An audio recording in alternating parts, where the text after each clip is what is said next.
Good evening, viewers. Welcome to International Power Sector News. Today's headlines: China approved two new nuclear power plants. Updates related to green hydrogen projects. Updates related to renewable projects. Updates related to electric vehicle ecosystem. Coming to the details. China approved two new nuclear power plants in the south of the country, taking the total number of newly sanctioned nuclear power units to 10 in 2022, the highest yearly number in more than a decade.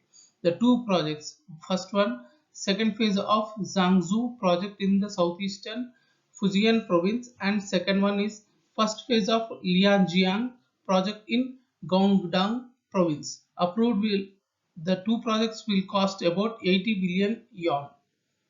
The installed capacity of nuclear power is in operation is about 70 million kilowatts. By 2035, China's nuclear power will account for 10% of total power generation. Siemens has commissioned one of Germany's largest green hydrogen generation plants in Wunsiedel, Upper Franconia. Up to 1350 tons of green hydrogen can now be generated annually from renewable solar and wind power in Wunsiedel Energy Park. Hydrogen is generated by an electrolyzer with a total capacity of 8.75 megawatt. NG will go ahead with plans to build a green hydrogen plant in Western Australia to feed an ammonia facility and owned by Norway's Yara International as the French firm looks to expand rapidly in green hydrogen.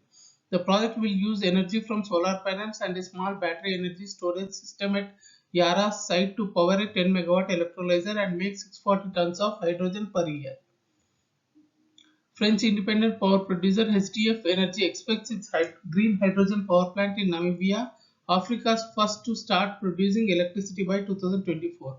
Once operational, the 3.1 billion Namibian dollar Swakopmund project will supply clean electricity power 24 hours a day all year around, boosting electricity supply in the Southern Africa nation that imports around 40% of its power from neighboring South Africa. JA Solar recently announced the installation of 10.705 megawatt Tel Itzhak reservoir floating solar PV power plant in Israel. Soltec Power Holdings has connected the first solar power project built by it in Brazil. The solar power plant has a generation capacity of 112.5 megawatt. The cooperation between Egypt and Scatec will be to develop new and renewable energy projects and also to execute a wind energy project that will have a generation capacity of about 3 gigawatt. 9 nations bordering the North Sea announced plans to expand wind power generation in the region to 76 gigawatt by 2030. General Motors will spend $491 million to expand and upgrade an Indiana metal stamping plant for production of steel and aluminum stamped parts for future vehicles, including electric vehicles. Jeep will start selling two fully electric SUVs in North America and another one in Europe over the next 2 years.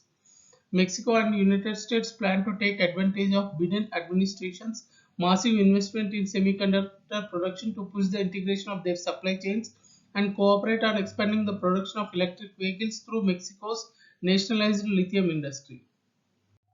Additional news today. Europe's transmission system operators and electricity exchanges have called for European Union to change the mechanism used for raising the power ceiling. Poland's Ministry of State Assets has offered to buy Tauron's coal production unit Tauron Wydobycie for a symbolic 1 zloty. Thank you and good day.